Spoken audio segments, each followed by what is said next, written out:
children under the age of 14, and due to the nature of true crime, viewer discretion is advised. I just quickly want to mention that I do have a Patreon, so if you are looking for more content from me or just want to support this channel, that would be a great way. I will leave the link down in the description box. Today we are going to be talking about the murder of Hannah Truelove. And Hannah Truelove was a 16-year-old girl who walked into the woods one day behind her Georgia apartment complex and never made it out of those woods alive. Hannah Truelove was born on May 18th, 1996. Her parents were Mona Harris and Jeff Truelove. She had a brother named Clint and a sister named Jessica. Hannah's parents eventually got divorced, and she would live with her mother, Mona. She was described as a very sweet girl. She was one of those girls who had very tight bonds with her girlfriends.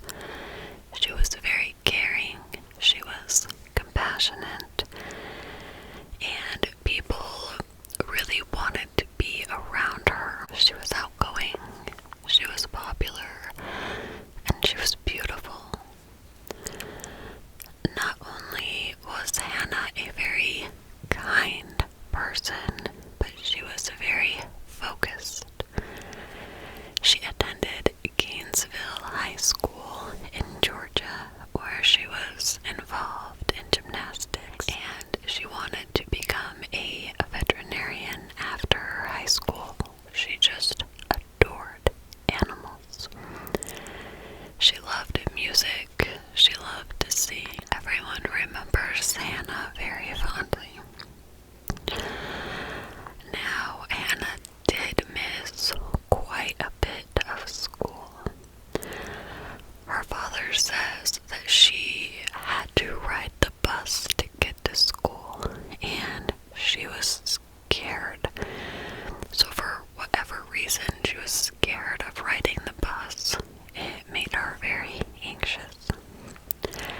After Hannah's death,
neighbors in the gated complex reported seeing Hannah hanging out on this grassy area within the complex. There was like a fire pit and a big grassy field and some picnic tables, and Hannah hung out here a lot. It was right in the middle of the apartment, so they kind of went around it like that. On this particular day, there were some boys playing football, several teenage girls hanging out, and even some adults who were out there with their young children enjoying the day. This was the last known sighting of Hannah Truelove alive. Now, there are a lot of articles that seem to imply that Hannah and her mother were not getting along well, like at all, at the time she went missing. However, even when her and her mother were arguing, she always obeyed her mother's rules that she needed to be home before dark. Her mother said Hannah knew better than to stay out past dark. When her mother, Mona, came home from work that day, Hannah wasn't home. She knew that she had been home, though, because she had gotten the mail that day and had thrown it on the couch. It had been a very long day for Mona at work, so she lay down on the couch and she took a little nap. When she woke up a few hours later, she was surprised that the apartment was so quiet. It wasn't like Hannah to stay out that late. At 9 p.m., Jeff Truelove gets a call from Mona, and she's wondering if he had happened to pick Hannah up or if she had come to his house to visit.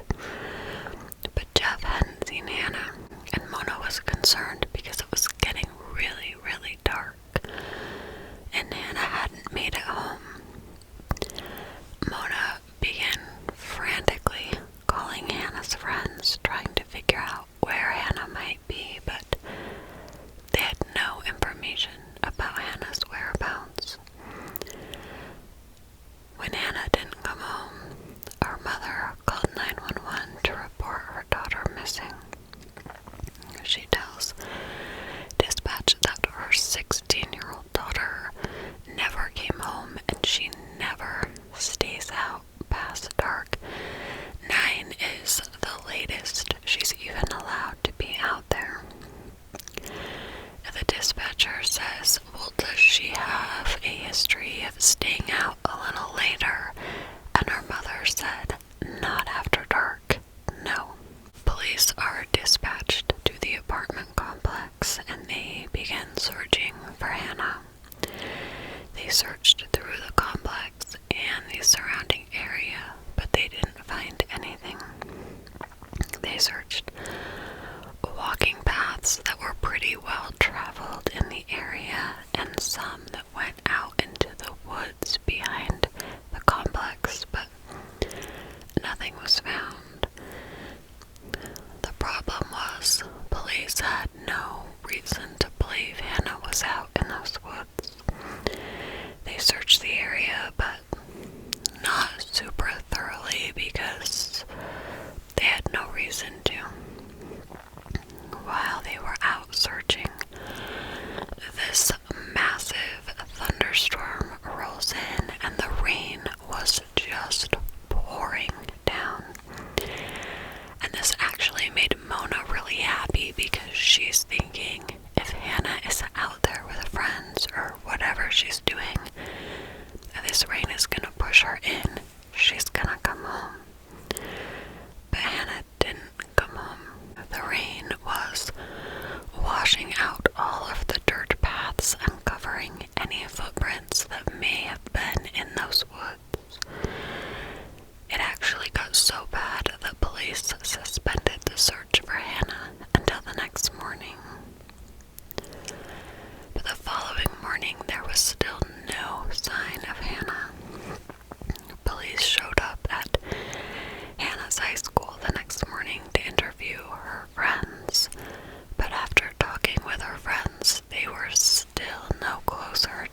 and he was there visiting his son who had just had surgery, and he went out for a walk in the woods. Now, he didn't stay on like all the little paths. He kind of wandered out on his own. He just wanted to go out near the lake to get some fresh air. About a quarter-mile from the apartments, he stumbles across what he thinks is a mannequin. However, this man was well aware with the police presence the night before that there was a missing teenager, so he decides to go double check, and this is when he realizes these are human remains.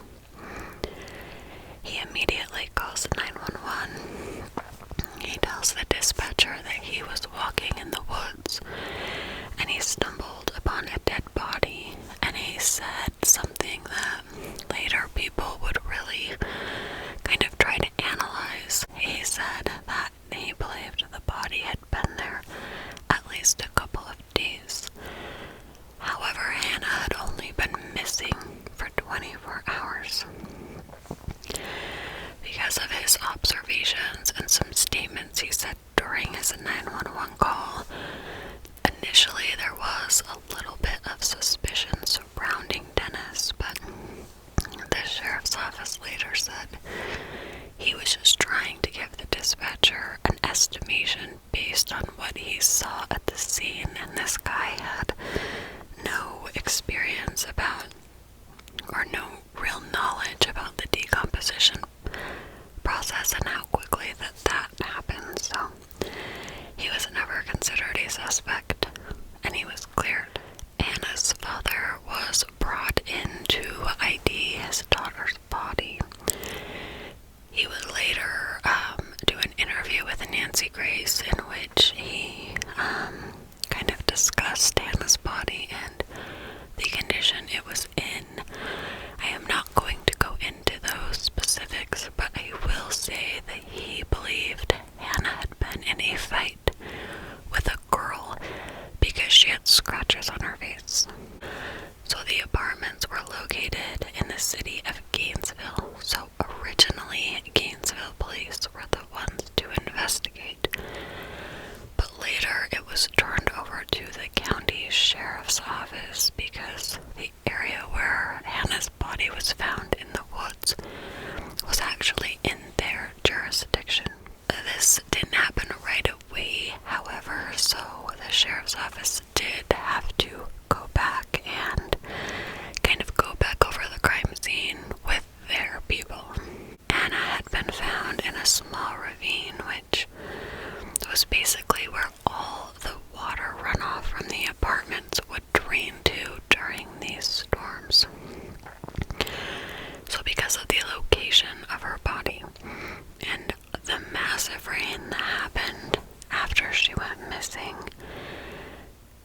basically the crime scene was completely washed away by the storm. It had destroyed everything. Typically, crime scene investigators get a lot of clues and physical evidence as to what happened in the case from the body and at the crime scene.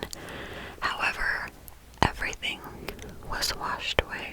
There was no blood, no hair, no fibers, nothing. The police did make the decision not to release information to the public about Hannah's cause of death. All they would say was that it had been violent, and after her autopsy done, her official cause of death was labeled homicide.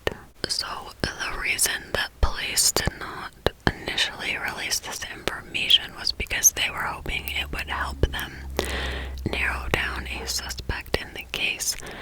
But they did eventually release it, and Hannah Truelove had been stabbed to death. Due to heavy rains after Hannah was killed, there wasn't even blood found at the scene. So, to me, it almost points at Hannah's body being moved post-mortem, but police did say they did not believe her body had been police searched the area looking for any information they could about Hannah and specifically her movements leading up to her murder. While police were combing through Hannah's life, they paid special attention to her activity on social media. While she didn't have a phone like her mom had taken that away, she did have a Nintendo DS that she had been using to communicate with friends. She also had a Twitter account, and investigators became kind of alarmed when they saw some of her recent tweets. In the days leading up to Hannah's murder, she made several cryptic tweets that have really only added to the confusion in her case.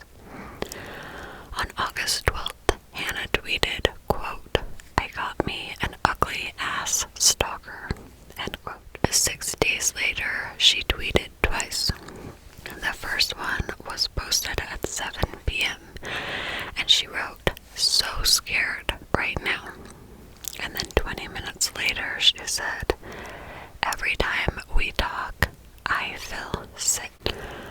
On August 22nd, just 2 days before Hannah's death, she tweeted, "I need to move out of these dang apartments."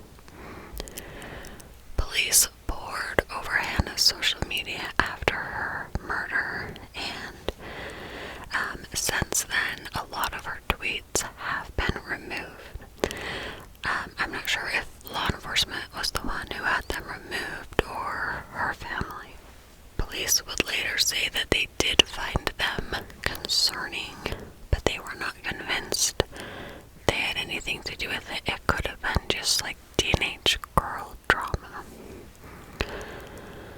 Others would argue that Hannah not only knew her killer, but she had been tweeting about him in the days before she died. Now, police did believe that Hannah knew her killer. They believed that she had walked out into the woods with the person willingly. There had been a lot of people around that day. A lot of people were outside. And if she had been taken, they believe somebody would have seen or heard something.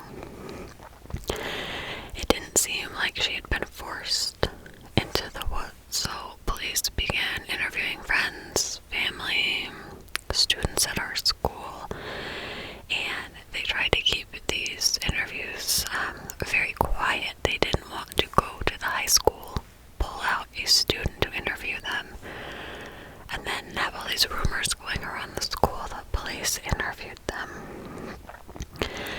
The police not only talked to people in the school very thoroughly, but they also made sure grief counselors were brought in to help the students deal with this tragedy. Most of the people interviewed had willingly spoken to police. However, there were some people who refused, although police would never come out and name these individuals. Hannah's case was huge news. A teenager had been murdered, likely by someone she knew, and this killer was at large. The attention this case picked up did bring in a lot of tips for the police, so investigators began the process of sifting through the leads and following up on them, hoping that something would lead them to Hannah's killer. One tip came in that police believed was extremely credible.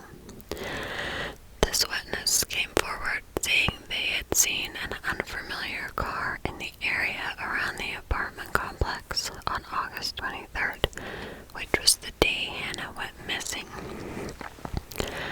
According to this witness, a car with 3 teenage boys inside pulled up. It was a 4-door mid-size sedan. A black male got out of the car and walked around the tree line that was directly behind the apartments. And 15 minutes later, he came walking back into the witness's side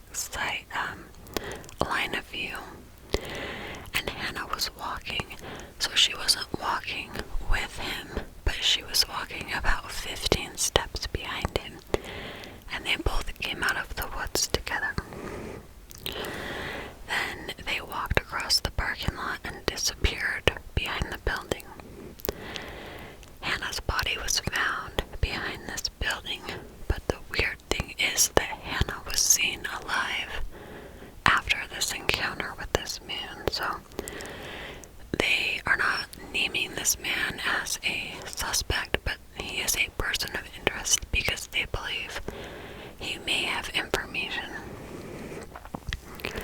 Another thing about this car, it was described as being a late 90s four-door light silver colored Dodge or possible Chevrolet car with damage to the front end. The driver's side door was also a lighter shade of silver, or maybe even like a dirty white. The car was seen in the complex as well as in the area where Hannah's body was found. The black male who was driving is believed to be in his 20s with dreadlocks, and he got out of the car, walked into the woods near the apartment. Police tried to run this lead down. This was like the best tip they got, but they never found the car or the driver. They released this information to the public. They checked body shops in the area, thinking that whoever owned the car would take it to a body shop to try to get it fixed, but they never found anything. Police also say that they really don't believe her tweets are related to her murder. However, they cannot completely write them off. What they found out while investigating was that Hannah's mention of a stalker was actually just a kid who was kind of infatuated with her and really liked her at school, but there was no actual stalking or anything like that. She was kind of just being a little bit snotty about a boy who had a crush on her. The boy was tracked down.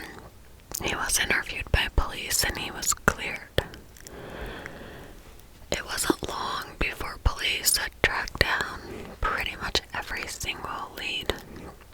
Tips started to slow down and then eventually just stopped coming in at all. And soon, very soon, Hannah's case was cold. All they could do was ask anyone with information in Hannah's murder to come forward. I did see an article about this case in which police said that they do have a lot more information about this case, but they're just not releasing it to the public. They've had several persons of interest that they have looked at and interviewed, but what they need is someone who has knowledge of what happened or any information that can help them build a case against the people that they suspect are involved. While Hannah's case has never been solved, there's basically two main theories in this case. The first one is that Hannah was killed by a total stranger. This was a crime of opportunity. Somebody took her into the woods and killed her. The other theory is that Hannah knew her killer. While it seems like police do believe that Hannah went out there willingly and knew her killer, they cannot completely discount the fact that this killer had no connection to her before the murder. To this day, police have never been able to find out who the man was who approached Hannah and walked into the woods with her that night. Hannah's father told Crime Watch Daily, quote, "I know that more than one or two people saw what happened and are afraid to come forward," end quote. And Hannah's case still remains unsolved. This is the murder of Hannah Truelove. This is an extremely tragic case. I really do think that Hannah knew her killer, although I think with the total lack of evidence because of the storm, she very well could have been dragged out into the woods by someone she didn't know, and there was no evidence of that because everything washed away.